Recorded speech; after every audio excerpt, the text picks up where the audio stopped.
Tunay na malasakit ni Mayor Vico Sotto ramdam ng mga Pilipino?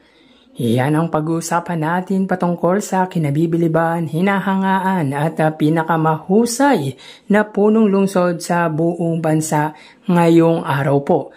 Pero bago natin umpisan yan ay humihiling ako na pakisubscribe ang aking YouTube channel. Paki-like and share na din para mas dumami pa po ang makapanood ng content natin. Maraming salamat po sa inyo mga kaparokya. And of course, di po natin pwedeng kalimutan na pasalamatan ang mga OFW na solid viewers ng channel na ito. Sobrang na-appreciate ko po kayo mga kaparokya. So yun nga mga kaparokya, kung tatanungin di lang ang mga Pasigueño kundi ang mga Pilipino ay si Mayor Vico Sotto ang talagang nasa top on the list na tunay na may malasakit sa kapwa niya Pilipino. Kumbaga maraming humahangad na sana pamunuan ito ang bansa tulad ng inyong lingkod para maramdaman din namin ang isang leader na handang ibuwis ang kanyang buhay para lang magampanan nito ang kanyang tungkulin. Well, hindi biro ang ginagawa ng butihing mayor na araw-araw na paglabas. Sabi nga ng basher sa comment ng recent video na in-upload ko mga kaparokya ay pasyal lang daw po ng pasyal si Mayor Vico Sotto. Pero napaka-significant ng ginagawa ng butihing mayor dahil mas nalalaman niya ang mga hinaing ng tao, ang mga problema ng bawat lugar ng kanyang nasasakupang lungsod. Kaya mga kaparokya, masasabi natin na nagbubuwis ng buhay ang butihing mayor araw-araw. Dahil pwedeng may biglang umamba sa kanya or barilin siya dahil threat ito sa political career ng mga ibang politician dahil sa ginagawang maganda nito sa lungsod ng Pasig, which is wag naman po sanang mangyari mga kaparokya. Pero in reality mga kaparokya,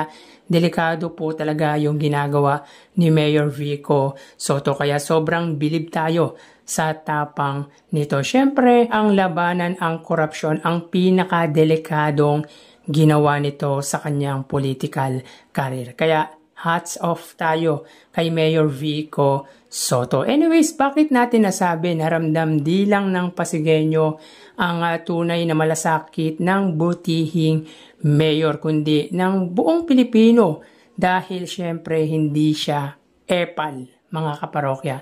Sa pinapagawa niyang proyekto, walang nakakredit na pangalan niya kundi pangalan po ng lungsod dahil ang taong bayan po ng kanyang nasasakupan ang siyang nagbabayad po ng buwis pampagawa ng mga programa at proyekto nito. Kaya kinikredit nito ang mga pinapagawa niya sa mga mamamayan ng lungsod po ng Pasig. Yun ang isa sa masasabi nating tunay na may malasakit sa kapwa at sa bayan. Hindi kailangan ipalandakan ang pangalan para masabing may nagawa ka. Tulad ng ipapakita kong photo sa inyo mga kaparokya.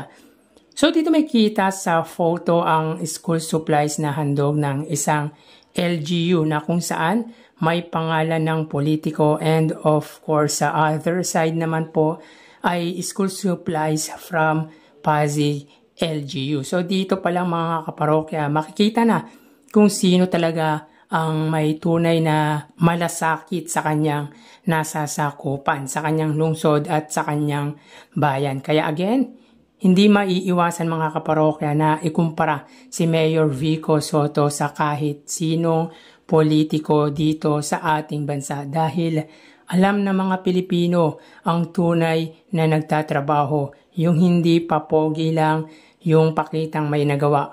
Grabe, ang laki ng pangalan na makikita natin sa photo sa school supplies na binigay ng isang lungsod. Kumbaga, para sa akin, pinatunayan lang nito na talaga ang kanyang serbisyo ay para sa sariling interes lamang. Nakakaya yung gantong politiko na kahit hindi galing sa kanyang pera ay nagagawa nitong ipagawa ang isang programa sa pangalan nito. Kumbaga, kaba ng bayan ang galing pero ipinapalandakan ang kanyang pangalan. Maraming ganyan na public servant kuno dito sa bansa at iilan lang ang tulad ng butihing mayor. Kaya talaga alam na mga Pilipino na si Mayor Vico Sotto ang tunay na may pagmamahal, may malasakit sa bansa, sa kanyang nasasakupan at sa ating mga Pilipino. Talagang hindi siya epal, walang